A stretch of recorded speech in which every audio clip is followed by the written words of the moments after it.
Hello, this is Dr. John Ravalli, Superintendent of the Franklin Township Public Schools, and your host of Focus on Franklin. In this episode, we'll take a look at the district's work in the area of equity and how it has evolved over the last few years. You will hear the voices of our teachers, administrators, and students in this episode as we explore the district's ongoing journey to address inequity and promote anti-racism in our schools. First, we'll take a look at some of the work that brought us to the point we are at this school year. With the help of experts in the field, our district learned to analyze data with an equity lens to help identify disproportionality in key areas and better understand root causes creating the disproportion.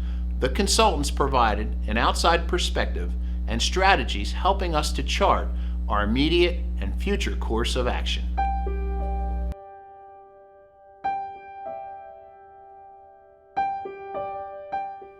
So one of the most challenging aspects of equity work is just as every student and every teacher arrives to the learning space with a different experience, we don't all have the same exact understanding of what we mean when we're talking about equity.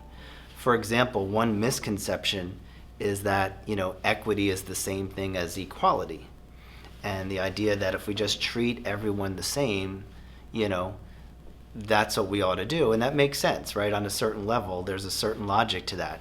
Everyone should be treated equally.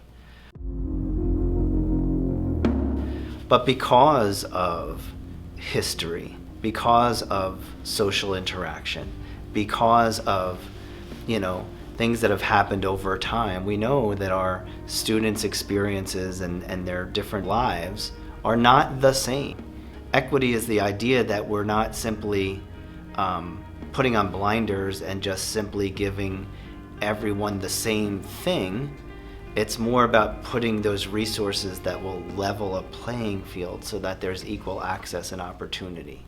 Equity means to me that, being able to provide assistance and support to people who need it. And again, equity is not always equal. Right? And we have to figure out how to make things equitable for people despite the fact that it may not necessarily be equal.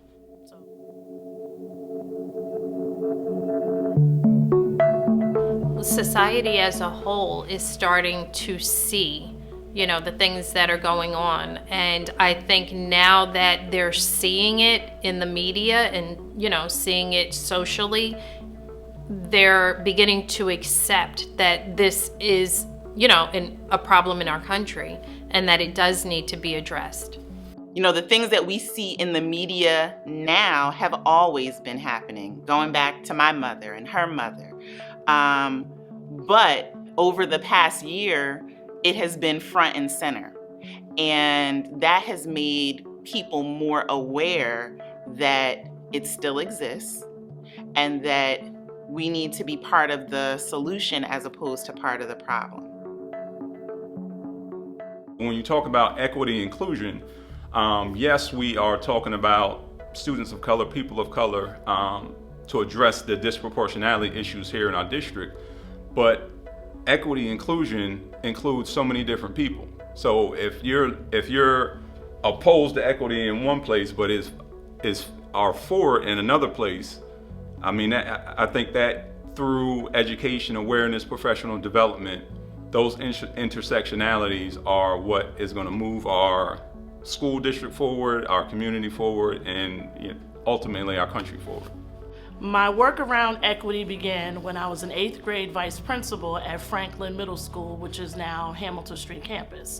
Myself and a number of teachers, we were concerned about the disproportionate number of African American males and females who were receiving ISS and OSS. So we wanted to dig deep into that. We knew that teacher perception had a lot to do with it because we noticed that they were disciplined differently.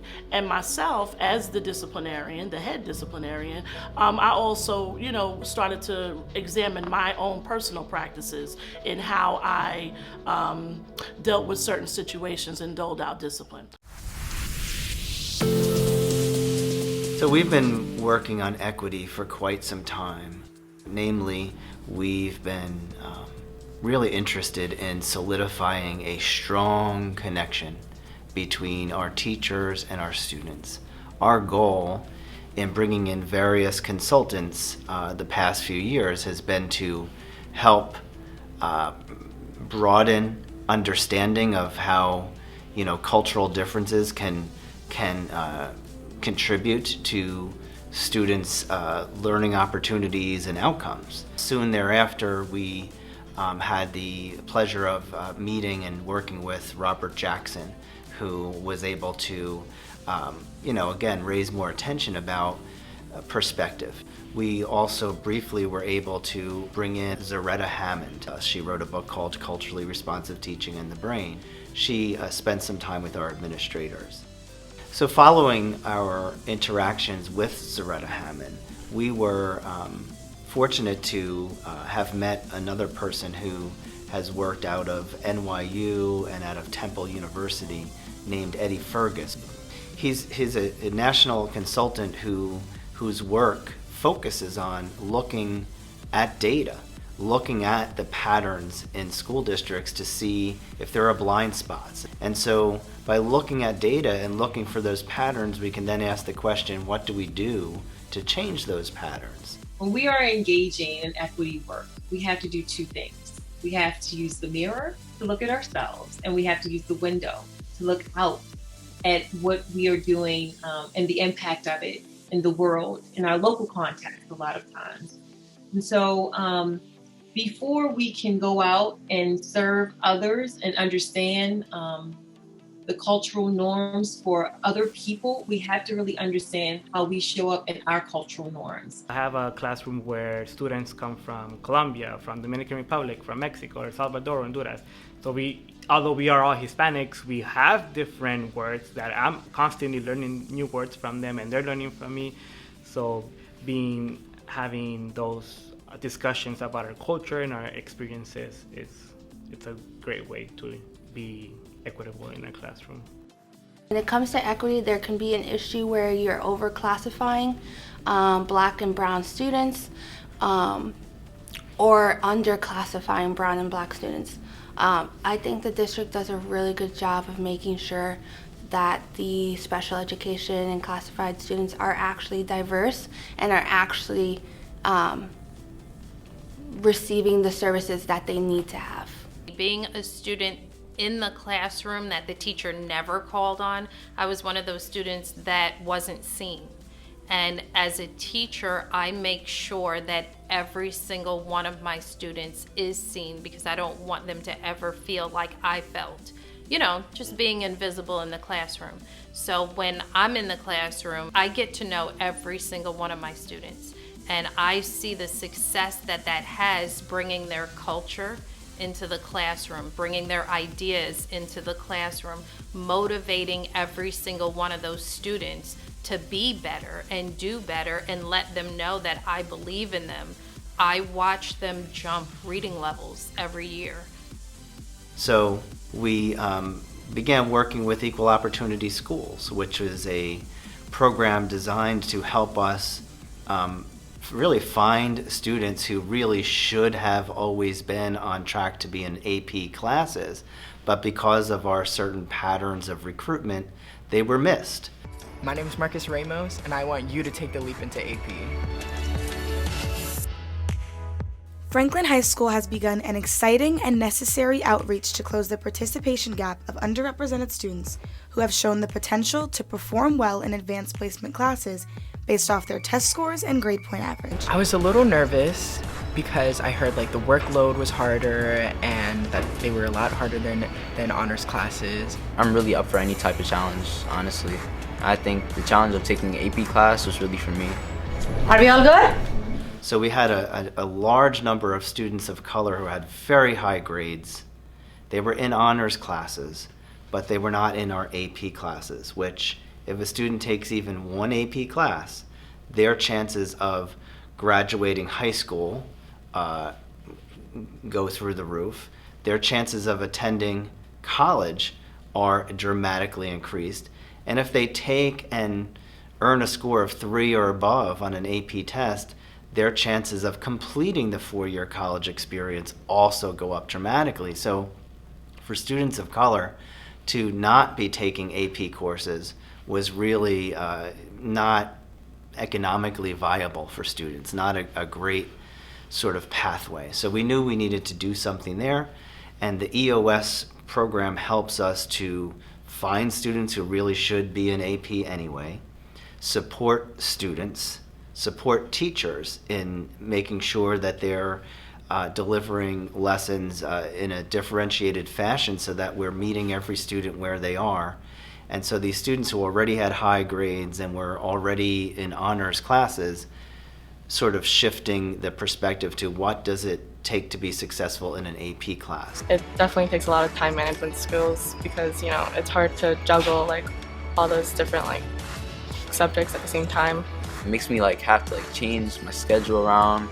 I have to really study way more than I really would for regular classes. What I do now is I create a schedule and I know exactly what I'm going to do by the day and by the hour.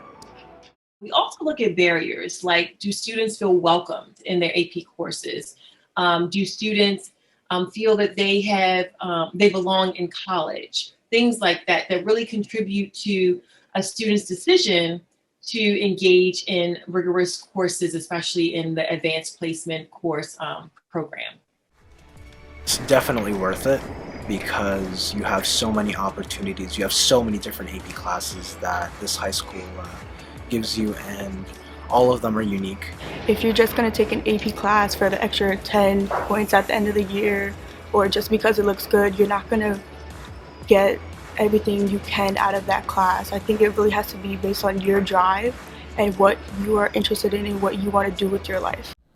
That historical perspective of the district's equity journey is important and helps us to better understand where we are headed. Despite the pandemic and the changes in the modes of teaching and learning, the district, with the support of the Board of Education, created an anti-racism policy and undertook a comprehensive equity needs assessment. This work was led by the District Equity Committee.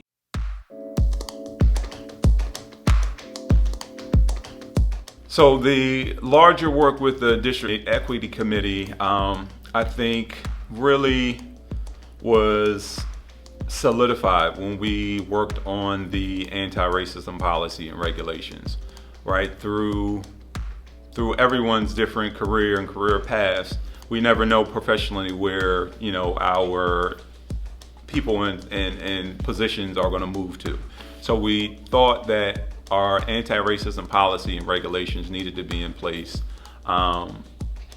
And that's something that's going to live on in our district. What we really were able to accomplish with that is getting our attention on the idea of being culturally responsive and why it's important to think critically about how we're interacting with our students. We asked Lanice Stevenson, who was our trainer for EOS, to do a needs assessment of our district in terms of cultural responsiveness, culturally and linguistically responsive teaching. The needs assessment that we conducted this year really guided the development of the equity goals that we see now in terms of equity literacy, anti-racism, culturally responsive pedagogy, and school belonging. Like one of the activities and one of the training and strategies that Lanice introduced us to was developing and cultivating our own culture story.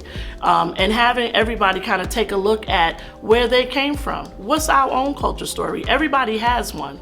And how does your story help you to interact, to understand, to have empathy to others' stories and understanding where they're coming from and understanding other people's perspective. When I share my story about my culture, it's hard to say, well, this is my culture, because I grew up in Mexico, but I left Mexico when I was 5. And then I came to the United States. But I continue to speak the same language. Spanish was my first language, English is my second language. So it's hard to say, I'm proud of my culture, my Mexican culture, my heritage, and our traditions, but I'm also proud of being, the culture and the tradition here in the United States. Being here, I at times I didn't feel like I was from here because of my Spanish home and upbringing, but then when I would go back to Colombia, it was like I'm also not from there because they see me as someone from here. And so it was hard. I was like, what am I? Am I Colombian? Am I American? But then I realized I'm both. I'm both, right? Because my story isn't just from Colombia and my story isn't just from the United States, but it's really both countries together. So I grew up here in Franklin Township, and I wanted to give back to our community. I struggled as a reader, and it went unnoticed when I was in elementary school. I didn't get called on a lot. And at that time, Franklin Township wasn't as diverse as it is now. And so because I struggled with reading, I'm actually a literacy teacher right now, and I am seeing students who are struggling with reading. And I would like to be that educator that can help them to become better readers. We cannot separate the school from society. And so a lot of the ills that we're facing in society, our students are bringing those ills into the school, and they need support, right? And our teachers are experiencing things too. They're bringing all the wealth of their experiences into the schoolhouse as well. I think for teachers, it's important to see through different lenses because I think it'll give you a bigger understanding of the why certain things happen. So like, for example, if you're on a topic on immigration and you see that certain students just don't want to participate, well, maybe it's because their uncle got deported. So they don't really want to talk about that because usually it's seen as a negative thing, right? Perhaps, they're doing really poorly on a certain subject. Maybe their parents don't speak English, so they don't really receive the help on their homework that maybe other students receive. And so when these two individuals come together in a classroom, in a learning environment, they have expectations for each other that may be completely off. The teachers may be expecting their students to act in a certain way and to think in a certain way and to be a certain way because of their experiences. And the students are expecting their teachers to speak in a certain way and to do certain things. And how some of those tools that are missing or those resources that are missing or those ways of being that are missing are really denying students the opportunity to learn. So yes, students have access to come into the school, but are they actually accessing the learning environment? That's where we see a lot of the challenges that we're facing. And that's why equity work is so important. A lot of my students are immigrants. They come from other countries. Their parents are immigrants. So having that same native language, having those similar cultural backgrounds, it definitely allows me to interact with them and to connect with them to be able to teach the students. An area of focus for the Equity Committee and one of the district's equity goals is about the recruitment of minority teachers. The Franklin Township Teachers Association, as well as the District Human Resources Department, have combined efforts in this area. So the Minority Leadership and Recruitment Committee is an NJEA committee. It was established to give minorities a place in their districts to become leaders, to get training on being culturally responsive, and just to give them an outlet, a safe place where they could come and address their concerns. Well, each year we attended the equity conference that the NJEA had, and that gave us a lot of information as far as equity goes across the state of New Jersey, which we were able to bring back here, and we started to have those conversations about what we learned from the workshops and how can we work with administration to bring programs or opportunities into Franklin to help it become more equitable. In the field of education, when we see teachers, there are not enough minority teachers, especially minority male teachers. So in order to have them see themselves in education, we want to encourage students to say, hey, Going into education is a field where you can make a difference and where you can encourage the next generation, and where those students that you're going to be encouraging can see themselves in that position. We are becoming much more intentional in our hiring. I believe we need to delve more into the resume, see where these candidates' clubs and activities, their interests, their sororities, their fraternities, and using that information to select these candidates for interview. I believe we need to continue marketing our Franklin student successes. We need to utilize our teachers, okay? They're our best marketers and our best recruiters, and I think we can leverage their abilities and their contacts in creating a much more diverse staff. Franklin Township is such a diverse community that students need to see teachers in the classroom that represent our community. That's the best way to get that positive result out of the students. Growing up, I didn't really have teachers that were Latinas or Latinos, and it would have been nice to see, right? And it would have been encouraging too. I think growing up for me, I can't speak for all of the Spanish people in the world, obviously, but I know there's a big focus on working, right? You know, graduating high school and going to the work field, and even going to college is seen as like, oh my gosh, you're gonna take out a loan for that? How are you gonna pay the loan? And it's kind of seen like, oh, maybe that's not a good idea because it's not guaranteed that you'll get a job, but it really is an investment, right? And so I think other kids seeing teachers that are like them will make them see, okay, even though my parents just worked their whole lives, maybe I can do something different and I can get there. Typically, most teachers nationally are still white teachers. So if you're a student of color in a white teacher's classroom, you know, what is that like? And you know, what are some of the areas where a teacher could learn more about how they're delivering a message so that they're more effective with students of color? Research has found that students of color benefit from having teachers who share their racial and ethnic identity.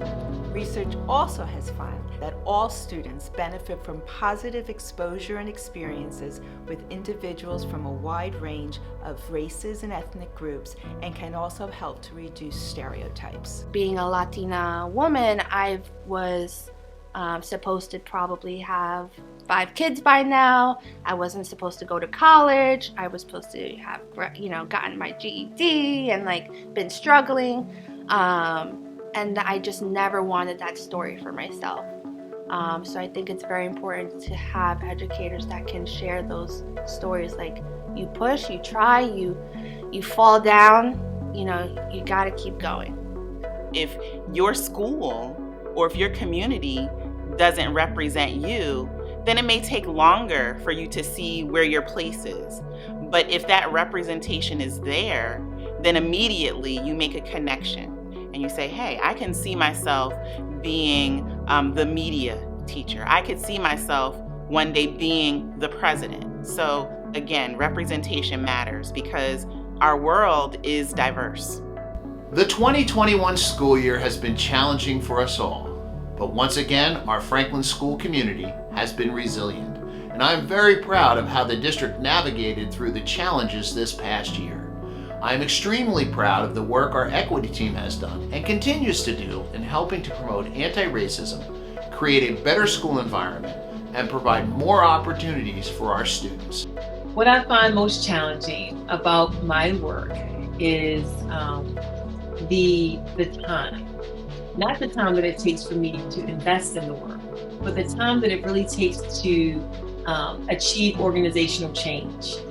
And being able to balance, knowing that this is the amount of time that it takes to make change, and balancing that with the urgency that we seek in the changes. So really helping people to understand that you can't turn a ship overnight, and it really takes time because we are dealing with people. School improvement, it's all about people improvement. And people take time to understand their actions, understand the problems that they're facing, and then understand how to solve those problems. I I think right now, as the district is moving towards making sure that equity is a part of our district, the most challenging thing is going to be having people have those courageous conversations. There's really no way of making sure everyone understands and everyone can open themselves up to listening to or changing their perspective and their ideologies and how they view the world or how they are open to hearing criticisms. But starting the conversation is equity. All right, we have some things to work on in our district, curriculum-wise, teacher training-wise, administrator-wise. District equity needs assessment every year. If you look at the emotional piece of it, right, you want every student everywhere to feel welcome, feel like they belong in school, feel like they see themselves in the curriculum and are empowered to give feedback and input. And then the social piece is the action piece, right? That's the deliberate action piece, right? If you see something out of place or see something that needs to be improved, you take action and you try to, mobilize the people around you. As we head into the summer months, I look forward to planning a more traditional school year where all students are able to safely interact and learn together. Have a wonderful summer, stay safe, and we'll see you next time.